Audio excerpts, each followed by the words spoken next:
Introspeksi diri ini manfaatnya besar sekali. Akan membuat kita tidak bangga dengan amal soleh yang kita kerjakan. Kita juga takut terhadap dosa yang sudah kita kerjakan. Sehingga kita selalu istighfar. Dan jangan pernah kamu seperti orang-orang yang lupa kepada Allah. Gak mau ibadah. Ya. Selalu buat dosa. Lalu Allah menjadikan mereka pun lupa kepada diri mereka sendiri. Seorang muslim harusnya selalu beramal dalam kehidupan dunia ini siang dan malam untuk meraih kebahagiaan akhirat. Dunia adalah ladang beramalnya.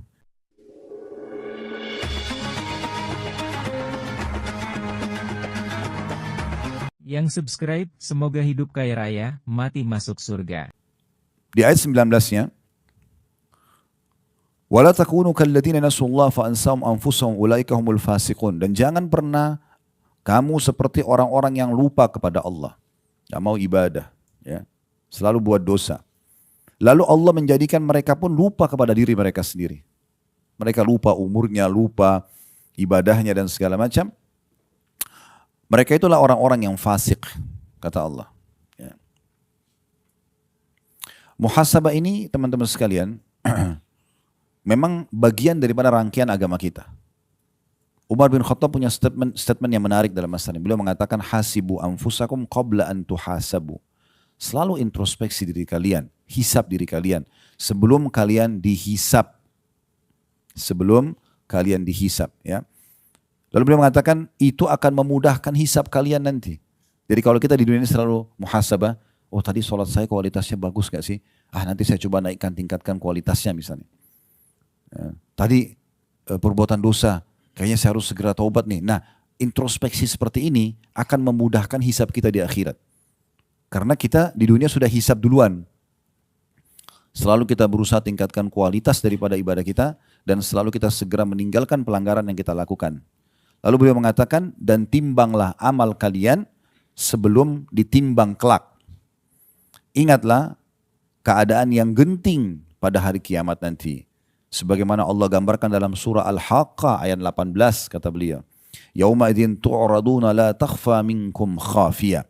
Pada hari itu nanti kamu akan dihadapkan kepada Rabbmu secara individual. Setiap orang di antara kita akan menghadap kepada Tuhannya dan secara individual. Tiada sesuatu pun dari keadaanmu yang tersembunyi bagi Allah. Ini dinukil dari kitab Zuhudnya Ibnu Mubarak rahimahullah, seorang ulama tabi'in, di halaman 306. Fudail bin Iyad rahimahullah, seorang ulama tabi'in berkata, mukmin itu rajin menghisap dirinya, introspeksi diri. Kalau dia berbuat amal soleh, tadi sudah maksimal nggak sih kualitasnya, gitu kan? Kuantitasnya kalau memang ada tambahan kuantitasnya, jumlahnya. Kalau belum, dia maksimalkan. Kalau sudah bagus, dia pertahankan. Dan orang mukmin itu tidak pernah puas dengan ibadah yang dia kerjakan, ya. Tidak pernah puas. Kayak misalnya kita sholat malam nih, sudah kita kerjakan 11 rakaat. Dia coba berusaha selalu untuk menambah kualitasnya. Kalau tadinya kita sholat setiap rakaat cuma baca 2-3 ayat, satu surah pendek di juz 30, enggak, sekarang saya coba tambah. Kalau perlu kita coba mengejar sunnah Nabi SAW, itu dianjurkan untuk membaca setiap malamnya 100 ayat Al-Quran. Bahkan sampai 1000 ayat Al-Quran di sholat malam. Kalau kita ambil misalnya ada penyebutan hadis Nabi SAW tentang keutamaan orang yang baca 10 ayat satu malam, ya dia akan dikasih satu kintor itu kayak lebih baik daripada dan seluruh isinya. Kalau 100 ayat itu akan dapat pahala yang besar, kalau 1000 ayat maka sudah tidak terhingga lagi pahala yang akan didapatkan. Kalau kita ambil misalnya 100 ayat berarti satu rakaatnya 10 ayat. Tapi kan Ustadz hafalan saya terbatas. Sudah keluar fatwa ulama membolehkan kita untuk memegang mushaf. Kalau sholat sunnah, ya. Jadi kita bisa sambil pegang aplikasi Al-Quran di handphone sambil sholat malam. Daripada terulang-ulang inna ata'ina wal asr terus. Ya. Kenapa nggak mulai dari Al-Baqarah misalnya? Ya kan? Al-Baqarah 10 ayat rakaat pertama. Ruku, lipat, Allahu Akbar. Rakaat kedua berdiri, lanjut lagi dari ayat 11 sampai ayat 20. Satu malam 100 ayat. Al-Quran 6000 ayat sekian. Dengan cara seperti ini bisa mengkhatam Al-Quran. Misal contoh, sholat duha juga bisa. Kan gitu. Ini contohnya. Fudail bin Iyad rahimahullah mengatakan mukmin itu selalu rajin menghisab dirinya dan ia mengetahui bahwa ia berada di hadapan Allah kelak. Dia akan nanti dihadapkan kepada Allah Subhanahu wa taala. Sedangkan orang munafik adalah orang yang lalai terhadap dirinya sendiri Maksudnya enggan introspeksi diri. Semoga Allah merahmati seorang hamba yang terus mengoreksi dirinya sebelum datang malaikat maut untuk menjemputnya. Cukup banyak sekali ya para ulama salaf yang coba introspeksi diri gitu. Di antaranya ada statement menarik dari Muhammad bin Wasi' rahimahullah. Beliau mengatakan, "Lau kana lidzunubi rihun ma qadara ahadun an yajlisa ilayya." Padahal ini ulama besar ya. Beliau mengatakan kalau seandainya dosa itu memiliki bau, mungkin tidak akan ada seorang pun yang bisa duduk bersamaku. Supaya dia introspeksi diri. Sebagian mereka, teman-teman sekalian, kalau lagi jalan, kakinya kesentuh batu misalnya. Maka sudah cukup mereka beristighfar kepada Allah. Mereka yakin itu peringatan dari Allah. Di antara mereka ada yang kalau lewat, di dekat tong sampah, kecium bau busuk, mereka sudah cukup beristighfar untuk itu. Mereka anggap tidak mungkin Allah ciumkan bau busuk ini kecuali sebagai peringatan. Selalu begitu, peka sekali. Kita kadang-kadang subhanallah lihat orang meninggal di dekat kita, jenazah diantar, enggak tersentuh karena hati sudah sangat keras. Ya. Maka introspeksi diri ini manfaatnya besar sekali. Akan membuat kita tidak bangga dengan amal soleh yang kita kerjakan. Kita juga takut terhadap dosa yang sudah kita kerjakan. Sehingga kita selalu istighfar. Dan tidak ada lagi dengan orang yang sering muhasabah, tidak ada lagi orang menganggap remeh orang lain. Karena dia sibuk dengan dirinya sendiri. Dia sibuk muhasabah dengan dirinya. Nah ini manfaat daripada masalah itu. Jadi harus hati-hati sekali dalam masalah-masalah seperti ini. Setiap muslim sudah semestinya senantiasa introspeksi diri dan selalu menyibukkan diri dengan hal-hal yang positif. Minimal sekali, kalau memang dia meluangkan waktunya selain pada ibadah kepada Allah, dia berbuat hal yang mubah. Minimal. Kalau sudah makruh, apalagi haram enggak? Udah yang lalu-lalu cukuplah. Tapi ke depannya kalau sudah dengar pengajian seperti ini enggak boleh lagi. Mahal sekali waktu kita, sayang gitu. Jadi bagaimana dia sibuk? Karena orang yang sibukkan diri dengan amal soleh teman-teman, maka dia akan jauh dari dosa. Kita enggak perlu luangkan waktu khusus untuk tinggalkan dosa, enggak. Sibukkan diri dengan ibadah, maka kita dengan tinggalkan dosa itu. Dengan sendirinya gitu. Ada statement yang menarik yang disampaikan oleh Syekh Abu Bakar Jazair rahimahullah. Beliau mengatakan seorang muslim beramal dalam kehidupan dunia ini siang dan malam. Semuanya untuk meraih kehidupan akhirat dan kebahagiaannya. Jadi nggak ada waktu bagi seorang muslim, kata beliau, di dunia ini berbuat selain urusan akhirat. Kalau minimal ada yang dia ingin lakukan, maka harus pastikan itu mubah dalam Islam. Artinya tidak berdosa dia. Misal dia duduk ngobrol sama teman-temannya beberapa saat, gitu kan?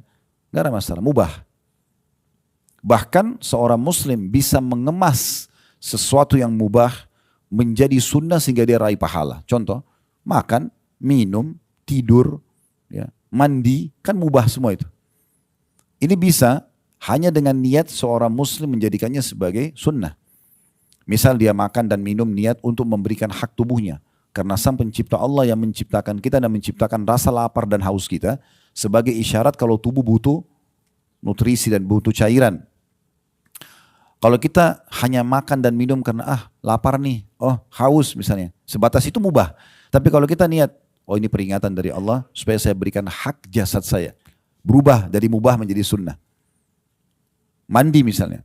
Kalau hanya sekedar gerah nih mandi, udah begitu aja, maka mubah. Tapi kalau mandi karena niat ingin merawat tubuh yang Allah amanahkan, hanya gitu saja transisi dipindahkan dari niat tadinya cuma sekedar hilangkan gerah, sekarang kita niatnya untuk memberikan hak jasad, jadi sunnah. Tidur, bukan hanya sekedar ngantuk tidur, tapi niatkan agar bisa memberikan niat untuk memberikan hak jasad itu. Maka jadi sunnah. Sepanjang malam kita tidur 4, 5, 6 jam, jadi pahala. Begitu seterusnya. Ya. Maka kita bisa mengubah hal-hal yang mubah menjadi sunnah. Tapi kalau minimal kita ingin luangkan waktu pun di dunia ini, maka pada hal-hal yang mubah. Kalau dosa ini selesai, musuhan aja. Udah gak ada pintu untuk negosiasi dalam masalah itu. Nah itu yang beliau bilang. Seorang muslim harusnya selalu beramal dalam kehidupan dunia ini, siang dan malam untuk meraih kebahagiaan akhirat. Dunia adalah ladang beramalnya. Mereka seyogyanya selalu memperhatikan ibadah-ibadah fardu atau wajib sebagaimana seorang pedagang memperhatikan modal usahanya. Antum kalau lagi berbisnis, saya yakin teman-teman sini tidak asing, banyak pengusaha Masya Allah. Kita kalau letakkan modal kita 100 juta, 1 miliar, saya yakin pedagang yang benar, dia akan memperhatikan modal supaya tidak terganggu. Dan bagaimana modal ini bisa terputar dan mendapatkan keuntungan. Nah, beliau memberikan gambaran supaya mudah difahami. Harusnya setiap muslim itu melihat amal wajibnya. Sholat 5 waktu, puasa Ramadan, haji kayak kita. Seperti pedagang lagi memperhatikan modal usahanya. Tak boleh luput dari dia. Dan juga memperhatikan ibadah-ibadah sunnahnya sebagaimana pedagang memperhatikan keuntungan-keuntungan usahanya. Jadi bagaimana selalu kita berpikir, nih investasi kemana lagi nih supaya datang keuntungan. Nah seperti itu kita melihat amal sunnah. Itu investasi kita. Jadi jangan tinggalin itu sholat qabliyah, ba'diyah, duha, sholat malam, tahiyat masjid, sholat wudu. Selalu kita kerjakan. Sebagai bentuk investasi. Sebagaimana pedagang menjaga keuntungan-keuntungan usahanya. Serta menjadikan maksiat dan juga dosa seperti layaknya kerugian dalam perniagaan. Bagaimana kita kalau lagi dagang tidak mau ada kerugian masuk, ya. Kalau kita sudah tahu, oh saya masuk proyek ini dipastikan akan rugi, kita gak akan masuk kan. Nah seperti itu orang. Kalau saya buat dosa ini saya akan rugi nih pasti. Ada konsekuensinya. Ini bahasanya luar biasa. Beliau mengatakan, dan memperhatikan dan menjadikan maksiat juga dosa-dosa seperti layaknya kerugian dalam perniagaan. Lalu dia menyendiri sesaat di akhir harinya setiap hari guna introspeksi diri atas hal tersebut. Semuanya tadi. Amal fardu tadi saya sudah sempurna belum ya? Tadi saya sholat di masjid enggak ya? Tadi saya udah khusyuk enggak ya? Tadi masbuk enggak? Tadi ini enggak? Introspeksi terus. Supaya selalu berpikir untuk meningkatkan kualitasnya. Gitu kan? Kalau dia buat kekurangan, dia sempurnakan. Dia buat kesalahan, dia mohon ampun. Nah gitu. Apabila terdapat pengurangan pada ibadah fardunya, maka dia segera membenahi dan menutupi kekurangannya. Bila ibadah yang bisa diqadha, maka ia segera mengqadhanya. Ibadah diqadha itu, kalau wajib misal ada orang ketiduran, dia letih sekali, mungkin ada satu aktivitas yang sangat meletihkan sehingga dia begadang, tertidur lewat subuhnya. Bukan disengaja. Dia bangun setelah terbit matahari seperti ini. Ya dia kerjakan subuhnya. Jangan ditinggalkan. Karena boleh dia mengqadha, ada uzurnya, gitu kan. Itu kalau ibadah yang boleh diqadha. Puasa Ramadan dia punya utang, dia segerakan qadhanya itu, jangan ditunda-tunda. Ini mohon maaf karena ibu-ibu kan berhalangan gitu ya. Walaupun sudah saya bahasakan kemarin di manasik, saya sudah ingatkan ibu-ibu, Allah sudah mudahkan melalui fatwa para ulama boleh meminum penunda haid. Jadi Ramadan supaya nggak punya utang, nggak usah haid di Ramadan, gitu kan. Begitu juga dengan haji dan umroh. Minum saja gitu kan. Supaya ibadahnya tidak terganggu. Tapi kalau misalnya ada orang punya utang Ramadan, biasanya orang kena terlalaikan, oh masih ada kesempatan 11 bulan ke depan. Ya udah nanti aja deh bayar utang Ramadannya. Tapi kalau dia meninggal bagaimana? Sudah tahu belum hukumnya? Kalau bapak ibu punya utang Ramadan, utang wajib Ramadan, sudah lewat Idul Fitri, masuk 1 Syawal, 2 Syawal. Kita bukan meninggal di Ramadan, meninggalnya di bulan Syawal. Kalau kita puasa Ramadan, niatnya 1 bulan, tapi pas pertengahan bulan Ramadan meninggal. Ya udah, dan dia sempat puasa yang selama 2 minggu itu, 2 pekan itu. Dia nggak ada masalah. 2 minggu yang terakhir tidak ada kewajiban karena sudah meninggal. Tapi kalau dia misalnya punya utang Ramadan 6 hari, kemudian masuk bulan Syawal, dia baru meninggal, misalnya pekan kedua, pekan ketiga bulan Syawal dia baru meninggal, dia belum bayar utang Ramadan yang sepekan, ahli warisnya wajib bayarkan. Karena itu wajib, tidak bisa tidak. Karena sebenarnya dia masih punya kesempatan untuk mengerjakannya, kan gitu. Ya, jangan ditunda ini. Betul Allah berikan keringanan bisa sampai Sya'ban bulan depan, tapi jangan ditunda-tunda kalau ada kesempatan. Kenapa ditunda? Pernah ada seorang ibu tanya kami di pengajian, Ustadz, itu waktu itu 3 hari lagi mau lebaran. 3 hari lagi mau masuk Ramadan, maaf. 3 hari lagi mau masuk Ramadan. Ustadz, saya punya utang puasa 2 pekan. Sekarang tinggal 3 hari lagi Ramadan. Apa yang harus saya lakukan? Subhanallah. Ya. Orang seperti ini, pesawat ibarat pesawat sayapnya dua-dua sudah patah, suruh ustadznya selamatkan. Terus mana 11 bulan yang lalu nih? 10 bulan ke belakang mana? Kenapa sisa 3 hari Ramadan baru nanya? Ya tobat nasuha. Bayar yang mampu, nanti habis Lebaran Idul Fitri bayar. Tapi nggak boleh orang seperti ini. Untung dia masih hidup. Kalau dia meninggal pada saat itu bagaimana? Apalagi kalau ahli waris tidak tahu berapa utangnya. Karena ini jadi masalah. Jadi nggak boleh dia tunda-tunda. Ini beliau mengatakan kalimat yang luar biasa. Apabila terdapat pengurangan pada ibadah fardunya, maka dia segera membenahi dan menutupi kekurangannya. Bila ibadah bisa diqadha, maka ia segera mengqadhanya, tidak menunda. Jika bukan ibadah wajib, maka memohon ampun lalu jika bukan ibadah yang bisa diqadha, maka dia memohon ampun dan memperbanyak ibadah-ibadah sunnah. Misalnya terlewatkan dari dia sebuah ibadah wajib secara sengaja. Kan kalau ada orang dalam bahasan fikih itu, kalau ada orang sengaja meninggalkan sholat. Beda hukumnya orang kalau meninggalkan sholat tapi dia punya udzur. Maksudnya telat keluar dari waktunya. Tapi kalau tidak ada udzur, ada orang masuk waktu sholat asar misalnya, dia lalai. Tidak mau memang sholat, sudahlah nanti aja. Dia mungkin berharap ada petunjuk apa yang datang pada dia untuk dia sholat. Dia memang tidak mau sholat. Begitu tiba maghrib, udah lewat waktu asar. Kebetulan ada satu orang yang datang menasihatin dia, lalu dia tersentuh, dia ingin taubat kepada Allah. Di sini teman-teman sekalian, dia nggak boleh lagi sholat asar. Karena dia sengaja tinggalkan. Bukan uzur. Dia tinggal setelah taubat sholat maghribnya. Karena masuk waktu maghrib. Jadi nggak boleh yang sengaja ditinggalkan itu untuk diulangi lagi. Kemudian kata beliau, apabila ia melihat kekurangan dalam ibadah-ibadah sunnahnya, maka dia segera menggantikannya. Ya. Disnukil dalam perbuatan Abdullah bin Umar radhiyallahu anhu, dan juga pernah disebutkan dari Nabi SAW, kalau beliau terlewatkan sholat malam, Nabi SAW pernah satu malam tertidur nggak sholat malam. Maka beliau mengganti dengan 12 rakaat di waktu duha. Kalau sholat malam kan kalau dengan witirnya ganjil, ya 11. Nah itu dia dikerjakan 12 sebagai ganti sholat malamnya yang ketinggalan gitu. Apabila ia melihat kekurangan dalam ibadah-ibadah sunnahnya, maka dia menggantikan dan menutupi kekurangannya. Jadi kayak misalnya sebagian salaf juga itu kalau ketinggalan sholat malam, maka beliau tutupin dengan sedekah misalnya. Ditutupin dengan ibadah-ibadah lain. Apabila dia mengalami kerugian akibat menerjang larangan-larangan Allah, misalnya orang buat dosa, maka ia segera mohon ampun dan kembali kepada Allah. Ini dinukil dari kitab Minhajul Muslim di halaman 158. Kata para ulama, muhasabah adalah metode terbaik dalam memperbaiki diri, melatih, mensucikan jiwa, membersihkannya dari segala pelanggaran, memaksimalkan untuk meraih apa yang Allah janjikan. Itu fungsi daripada introspeksi diri. Ya.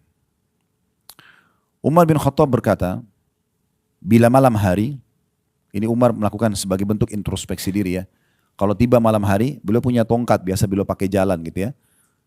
Beliau angkat telapak kakinya sendiri lalu beliau pukul sendiri.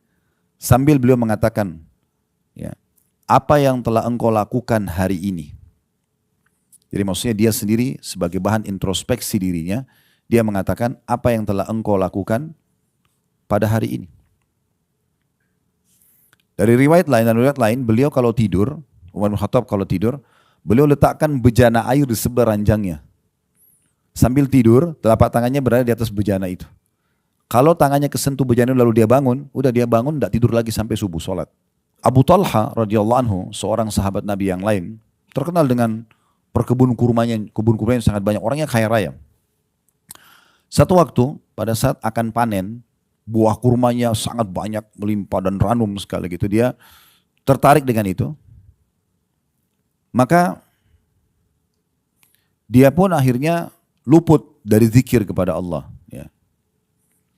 Maka dia segera bermuhasabah kepada Allah. Jadi dia sibuk, dia liatin terus buah-buahnya keliling kebun itu lama waktunya, berjam-jam habis hanya untuk itu saja. Lalu beliau baru sadar, ternyata ini banyak sekali waktu saya terbuang hanya untuk lihat ini saja. Maka beliau mengeluarkan sedekah setengah kebunnya itu. sebagai bahan introspeksi diri.